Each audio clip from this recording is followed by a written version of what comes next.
Well, good evening, everyone. Welcome to this week's episode of On the Other Line Canada. I hope you had a great holiday without us. I hope you missed me. Broden, my holiday was awesome. I know you missed me.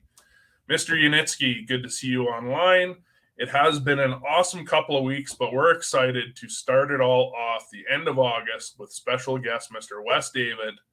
And what is a show without, I know I can't call him the third wheel anymore. Mitch, did you miss me?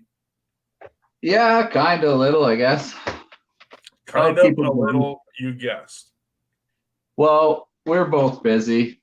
Mine's on different things. But I did miss you. I missed your face, your voice. We both know that's a lie. You're very good at telling stories. It actually reminds me of a story you told once where you called Aaron your best friend after a slight pause. So I already kind of know where this storyline is going. So let's just leave it at that. We'll say hi to everybody that's out there watching. Who else we got? Kurt. Kurt, welcome to the show.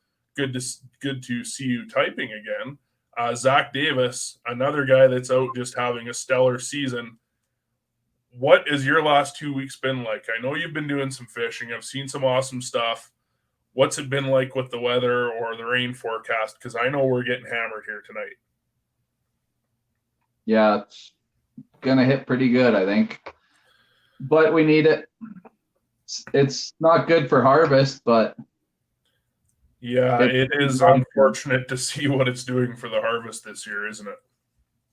Yeah, well, like Aaron's family there was going to start harvest at the beginning of the week. Well, they already started, but they were going to start the mass kind of harvest and just started dumping. It's dumping tomorrow. It's just bad timing.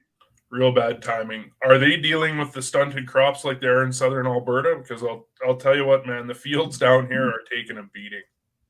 Yeah, no, not as bad. Like when I was driving through Saskatchewan there, man, those crops were short and not filled out. It did not look good at all, but a little better in central Alberta, but not great either. There's never a good balance. Welcome to Alberta. Yeah. Well, should we bring in the Alberta legend? I don't know. Are we allowed to call him that? Wes, are we allowed to call you an Alberta legend? How does that feel? Oh, no, I'm not. No, definitely. I'm not a legend by no means. That means I'd have to be gone, I think, or something. I don't know. Nothing like putting you on the spot right off the bat, right, Wes? What's that? Nothing like putting you on the spot right off the bat. I mean, let's just stir the pot. Ask my wife what she calls me. I'm actually dying to know. You brought this up before the show. You were gone 18 of 21 days. What is that like on the family? My son's all grown up. He's in Regina, working, and it was my wife that pushed me to do the show. I'm a heavy duty mechanic by trade, and I was 2 years into the show, and to take it to the next level, I had to commit 100%. I had to commit not only for me or to take it to the next level, but also my co-producer. We needed to work. Mm-hmm. I was working up in Fort McMurray in the oil sands. Trudeau just took over, and I had to make a decision to take it to the next level or not. And it was my wife that encouraged me. She said, when you're an apprentice everybody said, get your ticket. You'll always have something to fall back on. And she said, let's exercise that. Mm-hmm. So I went up to work. I was working a 1 week in, 1 week out. And I got there Tuesday morning, started my shift. And I said, I won't be here after this shift or any other shift after that. They said, well, what are you doing? So I'm going fishing. And then they all thought I was crazy. But it was the support of my wife. Now, she never complains how much hunting or fishing I do. Like, she understands it's work. She rarely, I don't think she's ever came with me to do an episode, because that's like taking, I'm going to work. Mm-hmm. I'm not going to fish. I'm going to work. And we're sometimes on the water 10, 12 hours a day. And she never complains how much I'm gone hunting or fishing. But when she says we're going on a vacation or we're renting the house, she's not asking. Yeah. There's no list. There's just demands. I think demands is probably a tough word, but yeah, 100%. And I don't argue. So when she says vacation, is it like an unwritten rule that there will be no fishing on this vacation? Do you become a beach bum, or is there always that what is out there opportunity? No, I always go fishing wherever we go. If there's water, I go fishing, whether it be a half day or a full day of, say we're gone 7 days. I always go fishing and use local guides, whatever. When we were in Mexico last, we did a lot of fishing. And we were with another couple. So the guy and I went fishing, and the wives, they went and did all their souvenir shopping that, they took the day to do stuff we weren't interested in. Yeah. So it actually works out perfect. And then other than that, I just enjoy vacation. You know what? I think I need to vacation with you, because here's the problem. When I go on vacation, I'm the only dude that wants to go fishing, and everyone else wants to do the souvenir thing. And I'm more likely to just go stand around the souvenir shop and complain and be whiny about not getting to go fishing. Well, you start now and get new friends. Yeah, something about, I don't know if you ever heard the old adage that my mom had to tie a stake around my neck to get the dogs to play with me as a kid. That's kind of how I go about some friendships. Oh, okay, fair enough. I mean, I call one of my best friends my third wheel, so I don't really know how I'm supposed to really elaborate on that any more than I already have. I don't have a comeback for that either. It's not easy being me, Wes, but the show isn't about me. Let's just stop that there. This is gonna be a Mario episode of Mari soon, right? I might actually end up on there. You never know. Wes, I'm interested to know, is there ever been a point where you have lost like the passion or the drive for fishing through the stress of, having your own TV show, the production, and all the time that you put into making it work? I'd have to say no. We've, had some challenging times. There's a lot of extreme ups and downs.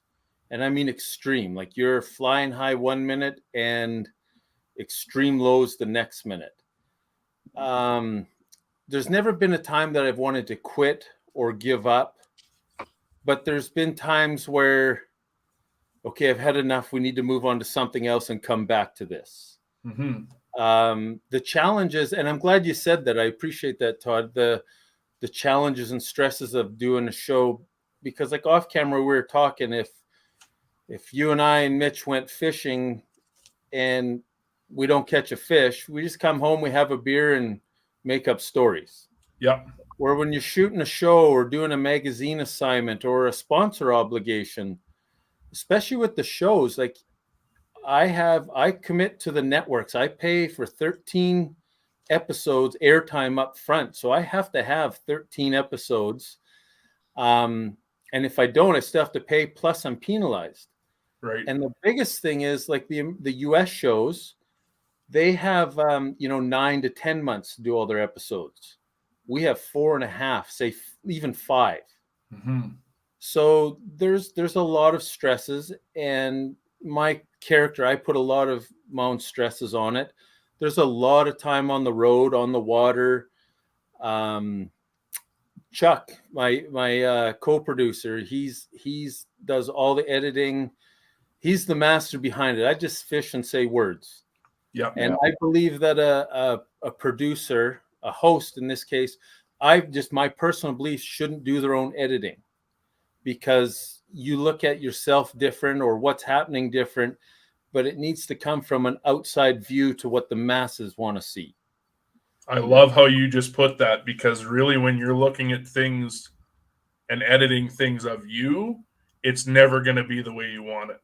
I mean, that's how I am. So I can only imagine that's got to be what it's probably like for yourself as well. And our goal with Fishing Wild West TV, it's not about me. It's I just want to help people catch one more fish. Mm-hmm. You know, and my techniques, the techniques I show on TV or what I talk about, whatever, they might not be the best technique. They might not be the best technique for you, but it's what works for me. Yeah. And our goal is just to help people catch one more fish. That's our only goal. And it usually works in that situation that you're targeting that fish. Yeah, 100%. 100%. And I mean, we don't always show the biggest fish. We try to show the realities of fishing. Mm-hmm. Yeah. And that's like the information you're giving.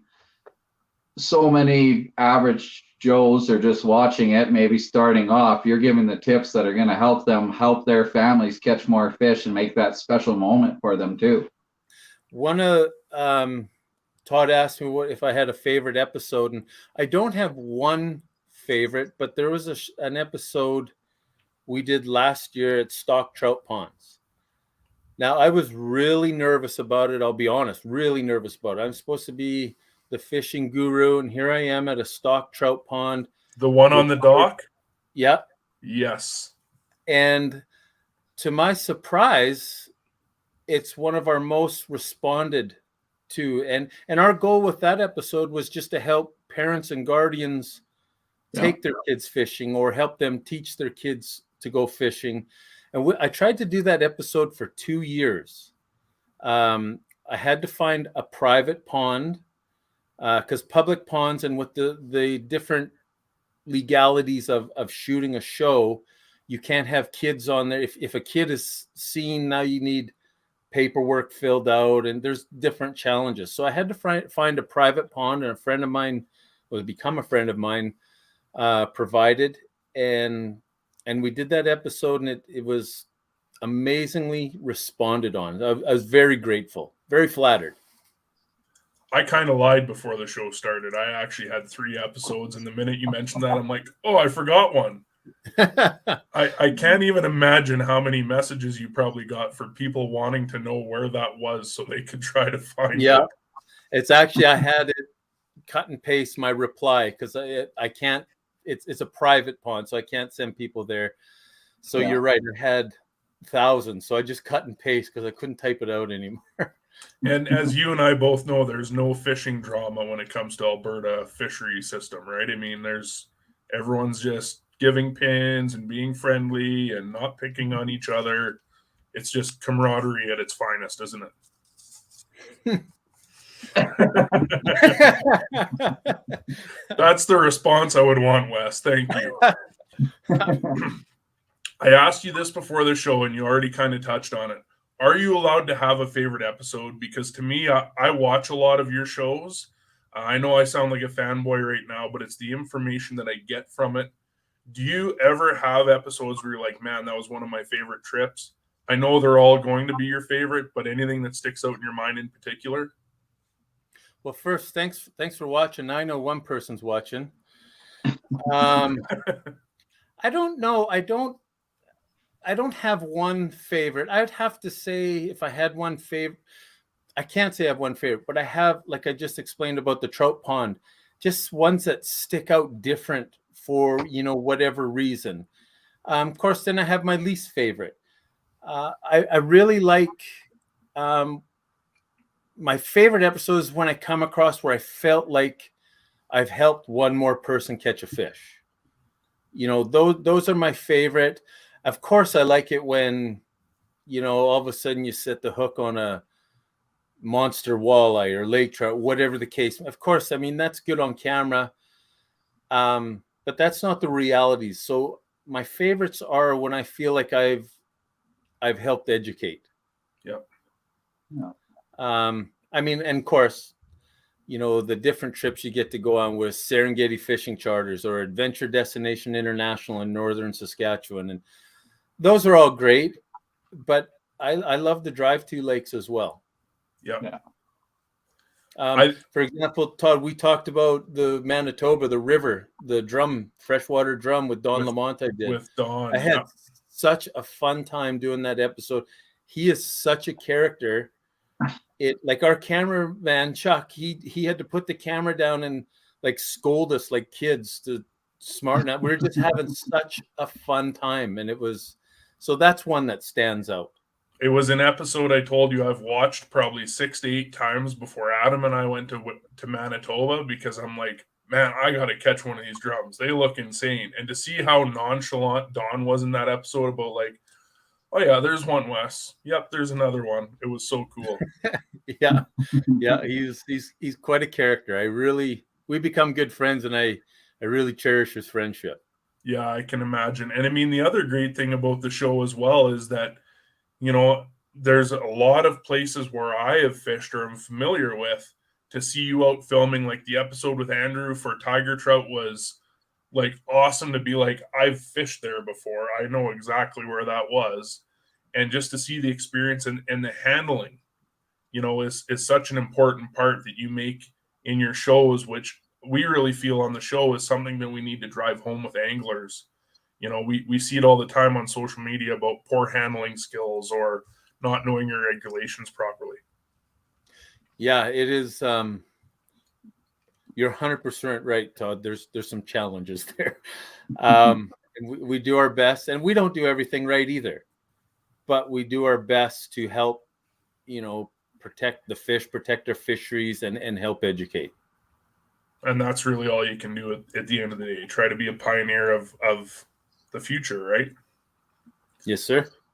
What got you into fishing? Can you remember your earliest moment of where you're like, man, this is for me? I get asked this all the time, and you'll be surprised at the answer. So I used to ride bulls for a living as a professional bull rider. I always loved fishing. At one time, I had like 15 or 18 different fishing licenses from different states, provinces. When I was on the road rodeo and riding bulls, if we had a couple of days off, I'd go fishing somewhere, even if it was standing on a shoreline. Injuries ended my career. I got started with life, you know, had a child, got my ticket as a heavy duty mechanic, but there was always something missing. And I thought it was the thrill of competition. Anybody who does sports, you know, they got to have a little bit of that thrill of competition. And so I started tournament, you know, I always fished. Then I started going to Southern Alberta walleye tournaments and just to see where I kind of measured up. But what I found there was not only the thrill of competition, but the camaraderie. Everybody was pleasant. They're friendly, you know, and, you know, they might not tell you their hot spot, but if you were struggling, they definitely point you in the right direction or help you out.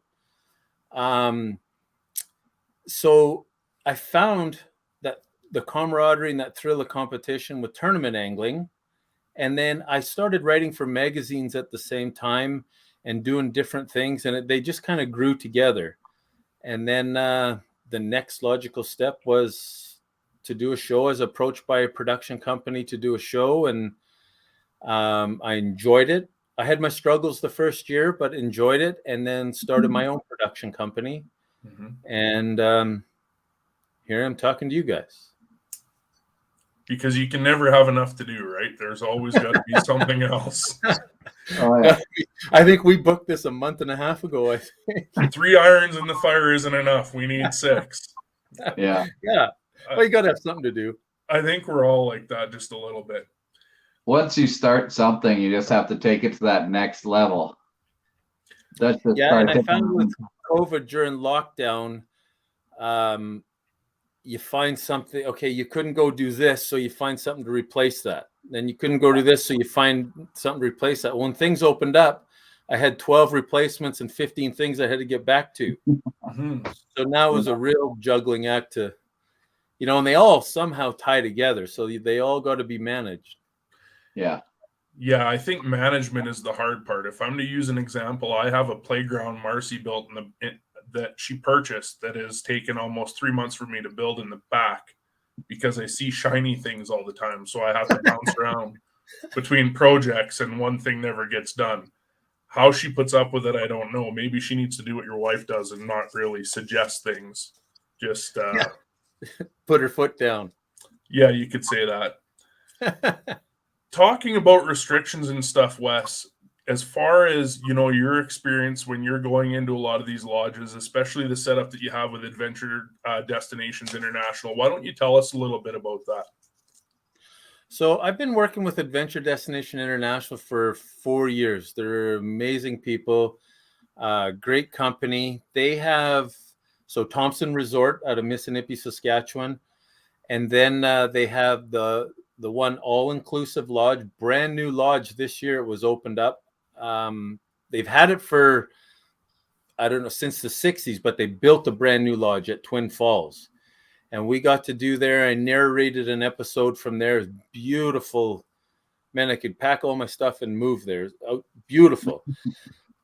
And then, but the thing I love is they have, I think it's 12 or 15 different outpost trips where you can be flown out of Missinippi.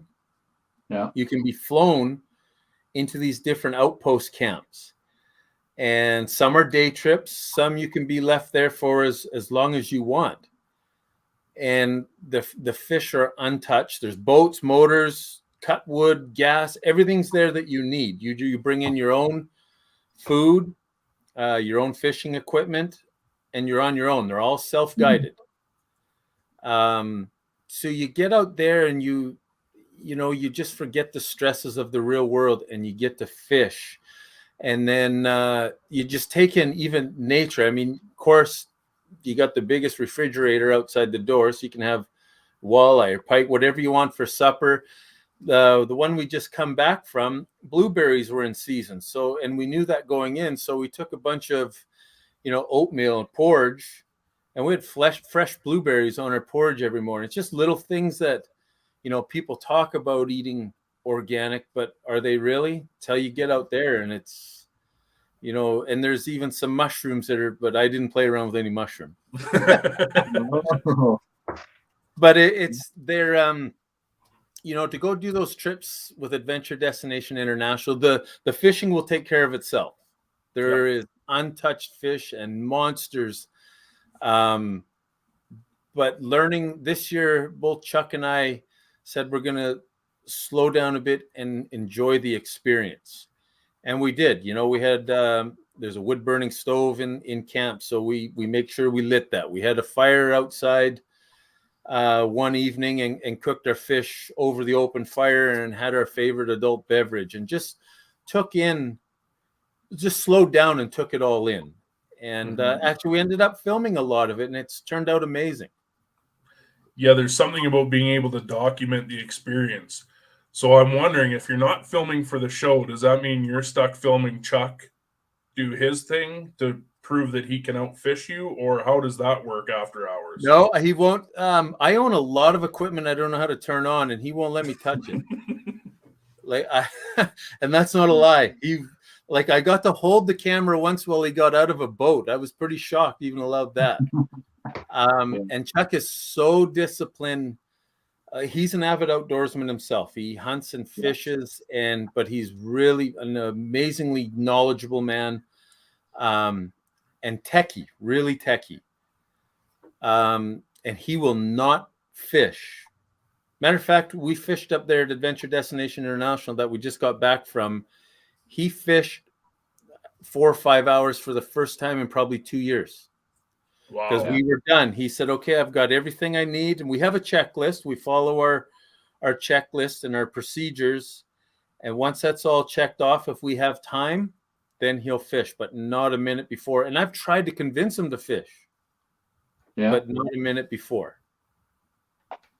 Yeah, but he's so great to bounce ideas off. Like if it's tough fishing or challenging, like he'll say, okay, well, hey, Chuck, should we try this? Or he'll say, Wes, let's try this. And so it's great to have that knowledge, when things are are tough that you can bounce those things off of. Yeah, he's an amazing guy from when we did our trip, and he makes an amazing salsa as well. He's an incredible cook. So we had Yeah. last year was the first year the Wild Cookhouse on our shows, and we've got a lot of positive response. And he's like a gourmet. I'm not saying he's a Red Seal chef, but he's an amazing, and everything's from scratch. Yeah. No, when we were heading to northern Saskatchewan, we saw your truck when me and Brad were heading up north. Yeah. And Brad gave you a shout, but you were up at in one of their remote camps. Yeah, So we're at Bill's Lake. Yeah, so we couldn't hook up for adult beverage, but what an amazing country that northern Saskatchewan is, and the opportunities for fishing. It's just incredible. That Thompson Resort, we stayed at the cabin there that night, just top notch, beautiful accommodations and everything. It was stellar. Yeah, it would be challenging to beat.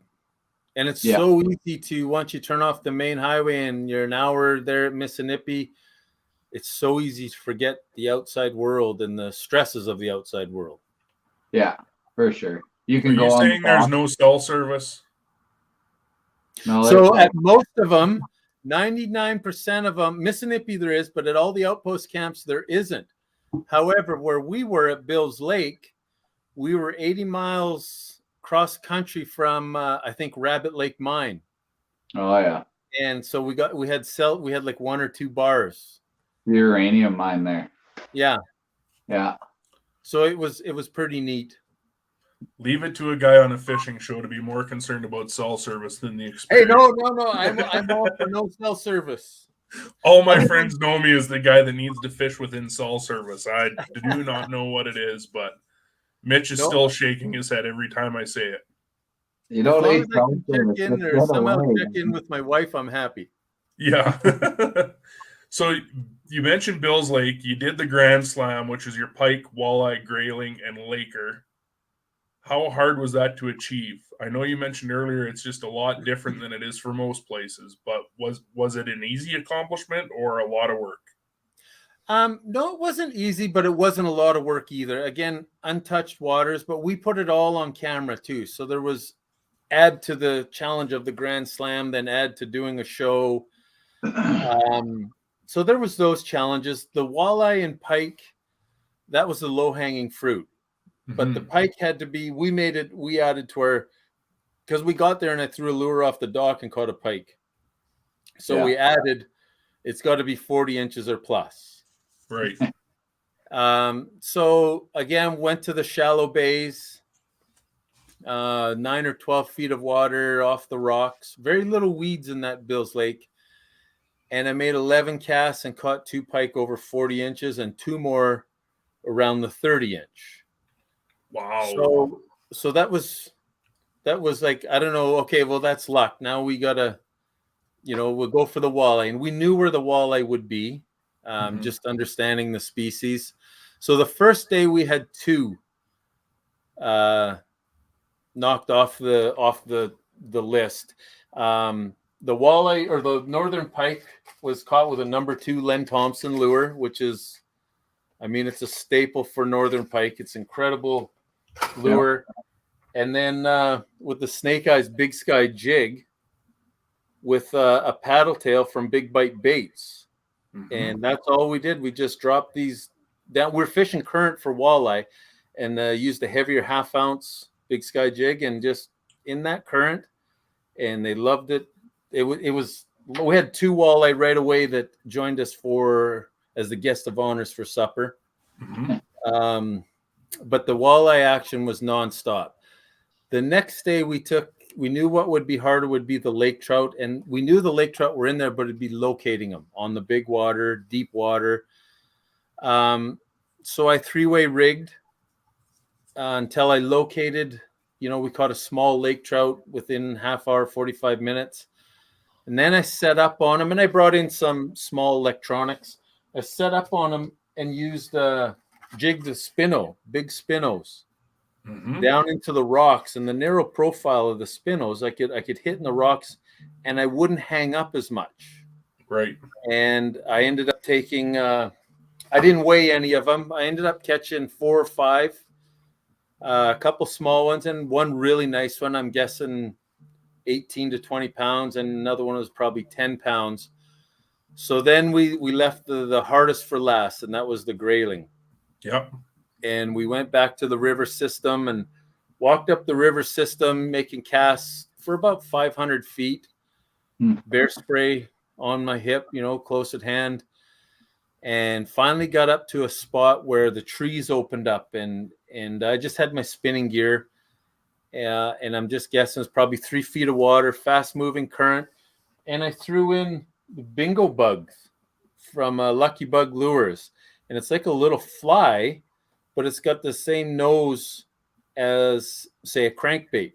Yep. So as long as I could get it out there, I could position it to, the current would push it down behind the rocks. And once I found the grayling, that bingo bug picked up, I think, 6 and 15 casts. Then the pressure was off. I had the grand slam. It was all on camera. And then we went back and basically did it all again to get the B-roll footage, like the underwater fight footage with the aqua views and, just different stuff that we have to get to put with the show. Yep. But I'll tell you, I had a different presentation once I knew I already had it. So it was hard. It was hard. It's a challenge. I would definitely, someone's going up there, I'd make it a goal. Yeah. But it's very attainable. You mentioned 2 special guests for dinner. I'm interested to know who got the cheeks. Do you have to fight for the cheeks? Are you a cheek guy or I'm no? a cheek fan. I save all my walleye trips. I save the cheeks and I put them in a little bag and I fry them up. And this may sound odd, but I love them on a chef salad. Oh, that's a great way to do it. Yeah, so I love them on a chef salad. But that night, Chuck made, and it's on our webpage on the Wild Cookhouse, but Chuck made walleye fish cakes. Oh, yeah. And the cheeks went in there. And he made homemade tartar sauce. And we ate like kings. Just to, we've had a few fried walleye suppers already, so just to do something different, and it was absolutely delicious. Oh, Yeah. That's amazing. With your favorite adult beverage. Yes, adult beverages. Dana was asking, and you'd probably be a good source of knowledge for this. Where is a good place for people to go and check out, the costs involved in some of this stuff? I would have to assume website, obviously, if they're looking at doing some type of trips.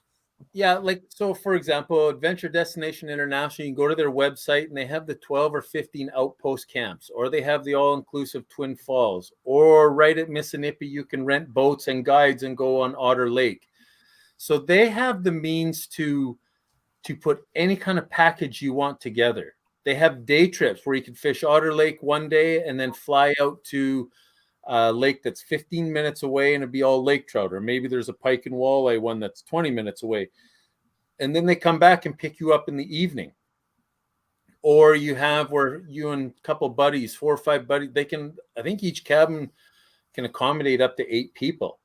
Wow. And there's a minimum of 3 boats at each outpost, complete with motors and gas, genset, generator power.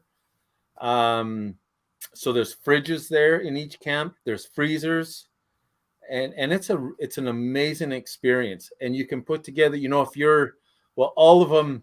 I've been to several of them now. Every one of them have 40-inch pike, or the option to catch 40-inch pike and not bigger. My biggest northern pike has come from Bill's Lake, which was 51 inches.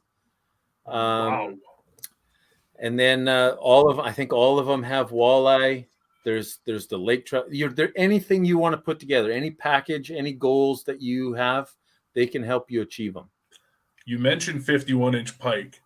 Do you track, because I've heard you say a couple fish you haven't tracked, a couple you have. Do you track your personal best overall for species? So that one we did just because we knew it was way big. Yeah. But we have a little rule. 30 seconds or less out of the water. Even if we're filming, there's a lot of fish that haven't made the show because there was something we wanted to do or needed to do, but we didn't feel the fish was up to it, or I didn't want to keep the fish out of the water any longer. Right. Even photos. I don't take photos now. We'll get home, and when Chuck edits, he pulls them right from the camera. So we don't even take the extra time of taking a photo. I love that idea.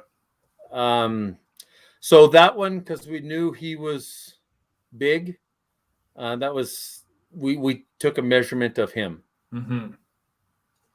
But for the most part, we just look, or if you hold them, I mean, you kind of get an idea of their weight, and I don't care anymore. They're all beautiful fish.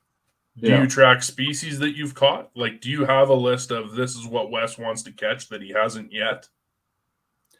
The list is getting shorter, but I got as a prairie boy, you might find it odd, but I got a list of 11 different sharks. I got 6 of them caught. Wow. We're being brought to Mexico in November, right in the middle of whitetail season, to go to Mexico, and we're doing an episode there. And my goal there, one of my goals there, is a rooster fish.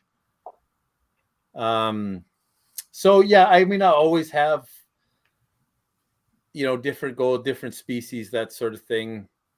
But I love them all. Walleye's my bread and butter, but I love them all. Have you caught a tarpon? Pardon? A tarpon? Yes, I have.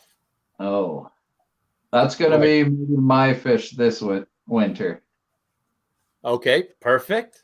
I think. So you got to have goals. You got to have different species to go after, or different locations. Yeah. Like one of my goals was this Bills Lake Grand Slam. So, and we'd already been on the road 8 days before I got there, 9 days on the road water. And so I went up there, and we took a day off at Mississippi and just rested and refreshed and charged batteries and washed clothes, and then flew into that. And that was a real goal of mine. Yeah. Yeah.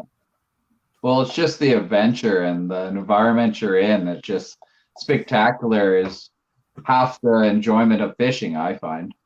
Yeah. And that was the only lake, I'll be honest, that I've ever caught walleye and lake trout, like almost side by side. Yeah. Like I was fishing 70, 80 feet of water for lake trout, and went up, off the edge of an island, went up on the edge of the island and jigged for walleye in 12 to 15 feet and caught them boat lengths apart. Wow. Yeah. Have you found any in those northern lakes suspended walleye, or you're always just getting on those drops in the lower foot of water? To be honest, because some of them I've never gone, I didn't have electronics. Yeah. So I'd have to say no, I've never found them suspended, but I've never really looked for them either. Okay. And then when you go into a new lake, whether it be a drive-to lake, doing a show, I've learned to figure out fish quick. Like I said, going into a drive-to lake or a fly-in, we may only have 1 to 4 days to figure it out.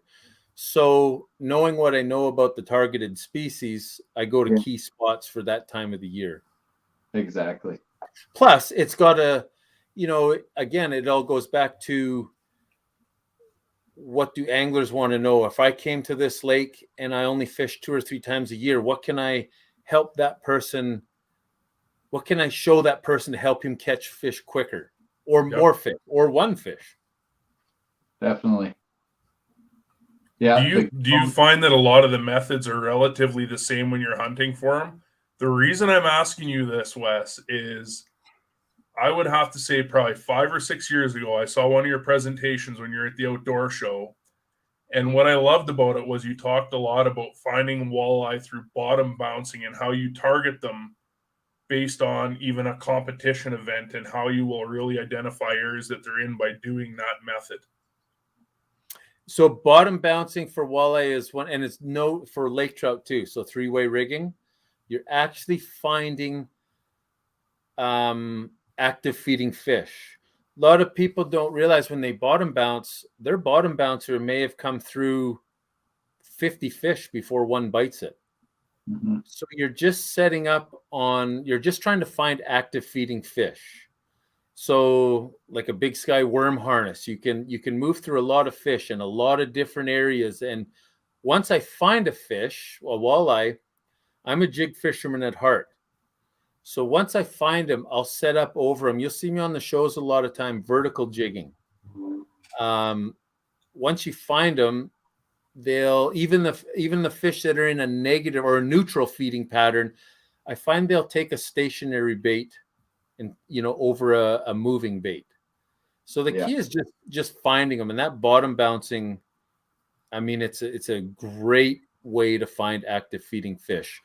But I still believe you got to understand, regardless of the species you're fishing, you have to have a basic understanding of the species and what they want at that different times of the year. And we try to show that on the episodes too. Because as you both know, where you'll find them in the spring, they won't be in the fall or the summer. So you got to understand their transitions and why they're doing it. It's like when you watch Deadliest Catch and they fish the same area twice and the crab are never there. It changes all the time. Look at me, I'm a professional crab fisherman. And I also sound like a Wes David stalker. So Wes, I'm sorry. I'm like, oh yeah, this time I saw Wes and I watched Wes and I see Wes. Sorry, Wes. I can't help it, man. You're my new biggest fan. Yeah, I can't help it. Sign my t-shirt. He took it too far.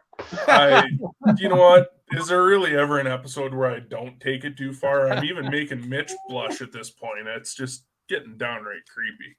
Oh no, I might have to leave for a second. That's usually how it goes. Don't leave me alone. Yeah, don't leave me alone with Wes. He might. I don't know, this virtual stuff, man. It gets crazy. I'm interested about the mounts you got in the back, Wes. Are those catches that you've caught, or are those anyone in specific that's doing those mounts for you? That they look amazing. No, they're all replicas. They're all fish that I've caught. I've got a couple on the other side of the camera that were done by Daryl Payne, right out of Calgary. He's a taxidermist. Works full time during the day and does it out of his garage in the evening. Does wildlife mounts as well. This is a 31-inch walleye, Saskatchewan walleye. My best grayling. I didn't weigh him. Like I don't, as you know, when you catch grayling, pound for pound, regardless of the species. I did an article for Hook Magazine once. Pound for pound, grayling is by far the hardest fighting fish. We just talked about this a couple weeks ago, didn't we, Mitch? We were trying to compare. What's that, Mitch? I think a lake whitefish will take a grayling, but that's just me. Yeah, that's just you. Those grayling. That's fine. I mean, if everything was created equal, in my thoughts, and if caught lake whitefish, the first two species would be grayling. Just because they don't stay in the water, like as soon as you hook them, I think they think they're a bird.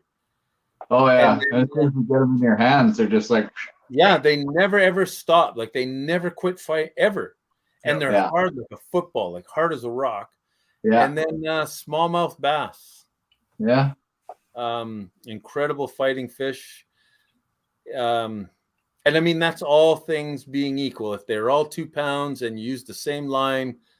All things being equal, but also salmon. I've caught some salmon, like especially river salmon. I find the river species of fish are tough. I mean, they're dealing with the current all the time. Yeah. Yeah, no, I've had some big dirty chum on, like 30 pounders that just want to take you to town. Yeah. Then I love that. You're just holding the top of your reel just so you don't get spooled and you're running downstream and they're just bulldogging you. we did an episode this year in the Northwest Territories at Nanacho Fishing Adventures, and we were consistently catching 30 and 40-pound lake trout in 90 feet of water. Yeah. And three-way rigging. And at the end of the day, like my hands, they didn't function anymore. Like they were, like you were exhausted. Yeah. It's a good problem to have, but Till the next day. yeah, till the next day. Yeah. I've only ever had that problem once, and it was for salmon. And I'll tell you what, you never get to know what they mean by knuckle buster until you get it twice. And yeah, that was a tough lesson to learn. So I guess I can kind of understand what you mean by the hands not working at the end of the day. Did you get it twice on the same fish? Yes. Yeah, that is. I got it twice within about 15 seconds because the first time I just didn't learn. And my thumb still hurts thinking about it. So yeah, I guess I can kind of see where you are coming from with that. That does. Yeah, that's not cool. The three-way for Lakers, what kind of depth are you going for those with that kind of setup? Like 90 feet somewhere in there? Or? So I'll usually, it depends again on season. But like let's say from end of July on, I'll start in 40 feet and I'll just keep working deeper. And it's just like bottom bouncing for walleye, a zigzag pattern and different depths until you find them. Yeah. Once you get one, they're a schooling fish as well. So once you find one, you keep working that area. And I've caught them as deep as 120 feet. And the one at Bill's Lake, the big one at Bill's Lake, I was coming out of 80 feet and I got them, I believe it was 40, 45 feet of water. Mm-hmm. And they love the rocks. They love rocks. We did an episode at Cold Lake 2 or 3 years ago with Andrew. Yeah. And I can't remember. I think we're fishing 40 or 50 feet there. And then we went back in February and jigged them I think we had the big, heavy 3-ounce Big Sky jigs on, and I think we were jigging them in 70 or 80 feet in the winter. Yeah. Yeah. But one of my favorite times is in the spring when lake trout are shallow, like 20 feet or less, and you can literally cast to them, and because the fight is instant and it's constant as well. So you catch a 20-pound lake trout in 20 feet of water and they start fighting immediately. Oh yeah. That's a lot of fun. Maybe I need to change when I go to Cold Lake. We seem to talk about this a lot. I have a love-hate with Cold Lake. I don't know what it is. Sounds like you have a lot of fun there, but maybe I just need to go in a different season. Yeah, June, I find lake trout June are shallow, quite shallow. Yeah. Yeah. Like I've caught them 11 feet of water. You can catch some tanks in the spring in that shallow water. It's just amazing, especially fly fishing, big streamers on a spay rod or like a 10 weight. Just amazing. Yeah, I'll take your word on that because I am not a fly fisherman. I own one. Yeah, I own one too, and I'll go out and chuck it around a little bit, but I'm not a fly fisherman. I sound less like a stalker because Vishal here says, Wes, were you fishing Gull Lake today? No.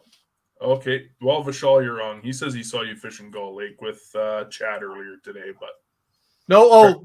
I think that episode was on today or Monday. Oh, was it on today? Okay. Well, Vishal, you still get stalker points, my friend.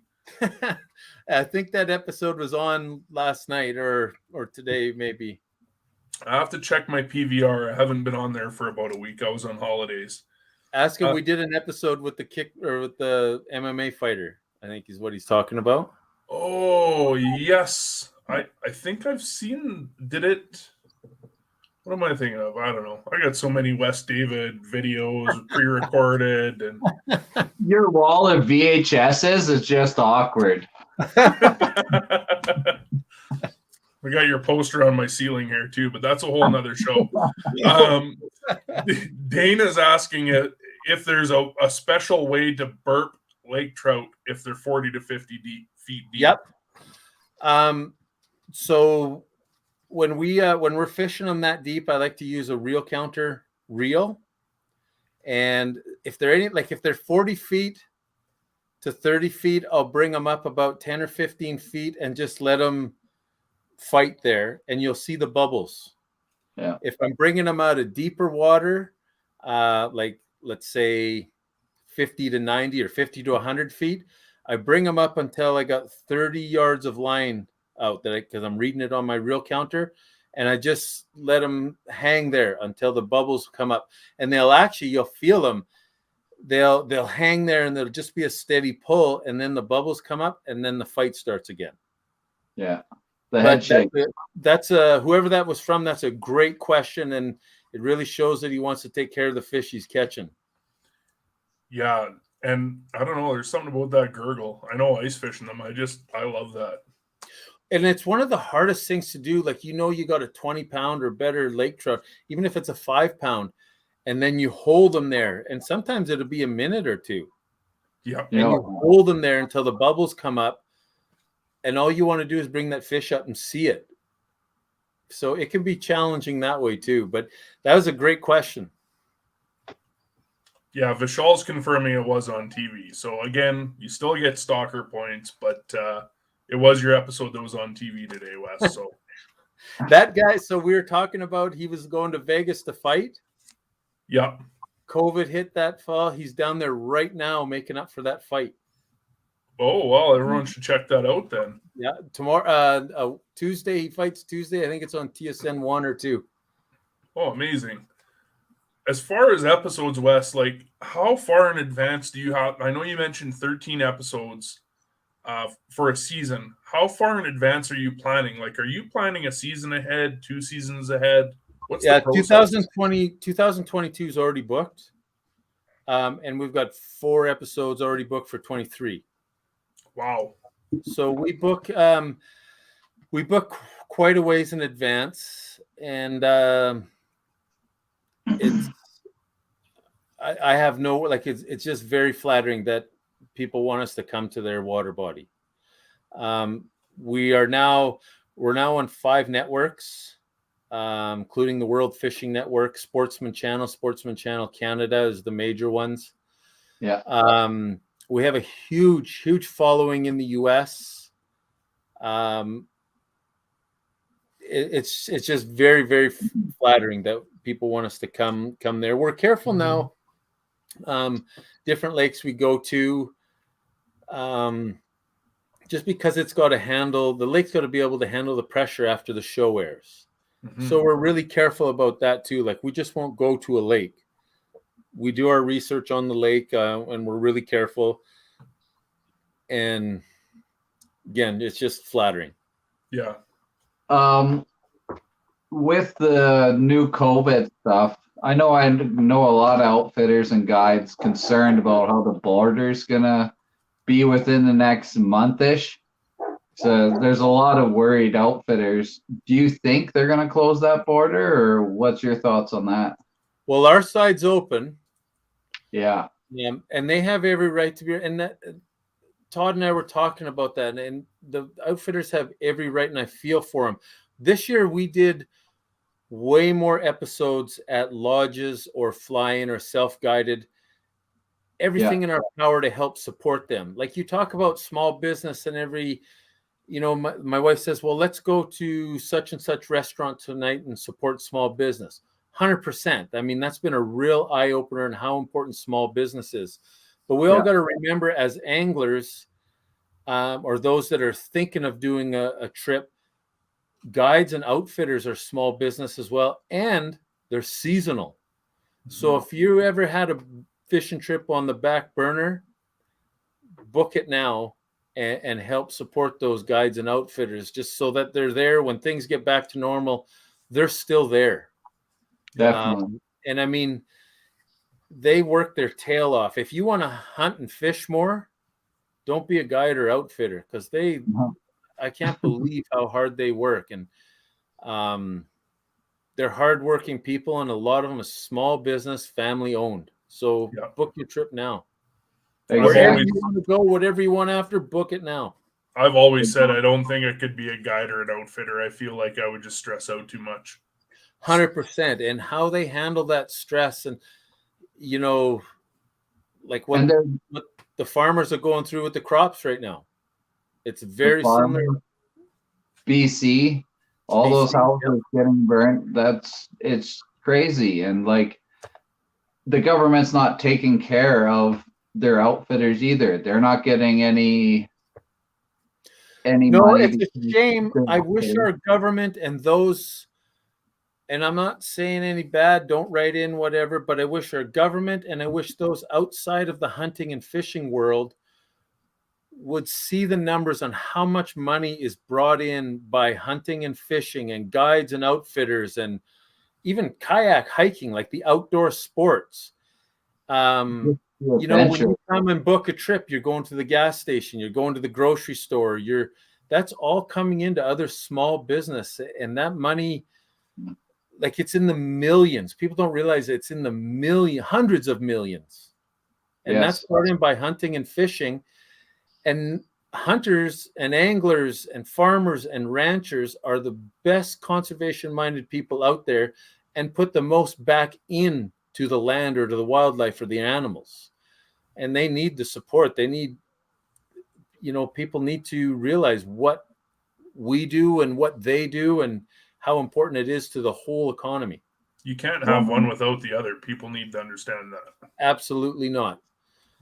No, and I think this summer with or last summer with the meat shortage, I think a lot of people, woke up, holy cow, the cows aren't raised behind Safeway. Like farmers and ranchers are very important. Even if you're a vegan or vegetarian, guarantee a farmer has touched it. He's involved some way. 100%. And they're so important to our day-to-day lives. Yeah. Especially when you said the meat quality went down, I noticed it. I noticed my steak was not like my steak used to be. 100%. No, and did you notice though, like, I have friends too that don't hunt and fish. But as soon as they couldn't get meat at the grocery store, they were asking if I had any pepperoni. So, I mean, hunters, they're not evil people. They're not killers. We hunt. It's hunting, trapping, fishing is the backbone of Canada. Yep. And it's our heritage, and we still do it, and we do it ethically. And we have a freezer full of meat. Oh, you have any pepperoni? I do. Oh, I'm on my way. Wes, in winding down the show, September is going to be hunting month here on the show. I'm interested to know, do you have any hunting trips or anything like that lined up? Like, are you getting the camo scented ready, making sure all your ammo is in line, or are you just... Well, no, I don't come off the water this year just because of the challenges we've had, probably till the second or third week of October. In saying that, I have a waterfowl hunt in Saskatchewan end of September. I got a white-tailed doe draw. Pretty excited about that. And of course, I'll carry a buck tag. But the hunt I'm most excited about is my wife drew a cow elk tag in January. So cow elk is my absolute favorite meat. So be all hands on deck for that one.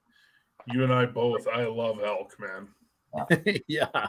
You let me know when the pepperoni's ready. I'll be up in a Fair enough. Mitch, what's your favorite wild game to eat? Oh, man. I like a lot. Pheasant, deer. There's just so many things to pick from. Chuck made us pheasant parmesan in one of our episodes this year, and it was amazing. I gotta go chase the dogs. They're making noise. So it sounds like you need your whole own cooking show to get going here as well, Wes.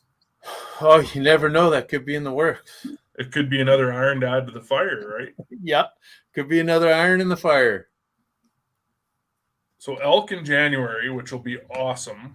And then your deer, you said you got white-tailed doe, and then you'll also have a buck tag as well, right? So that's going to be kind of your main focus going into season then, but that won't be till October-ish.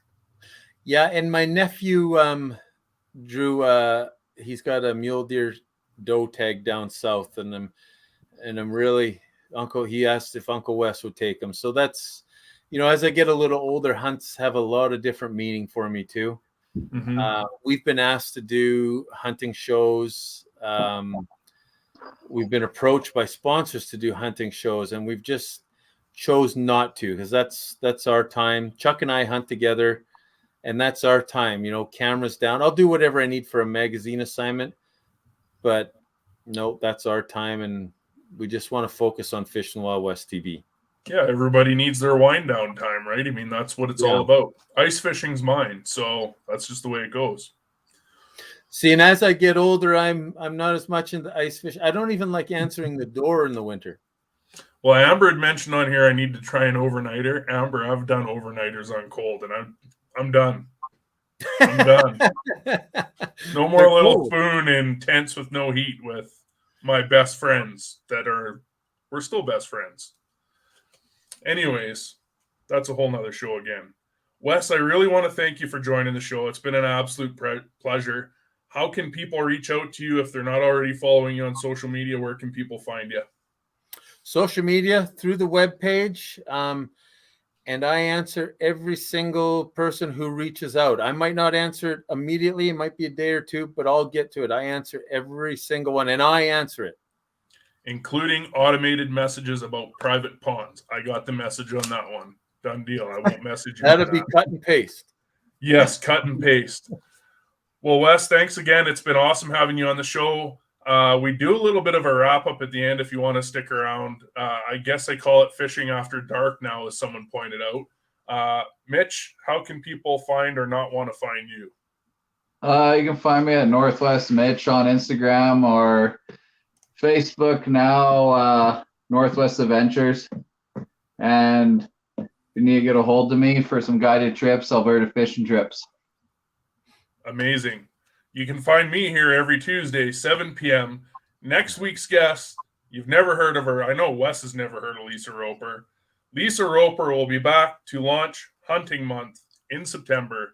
Thanks again, Wes, for joining. We'll see everyone next week on another episode of On the Other Line Canada. Thanks, guys, for having me.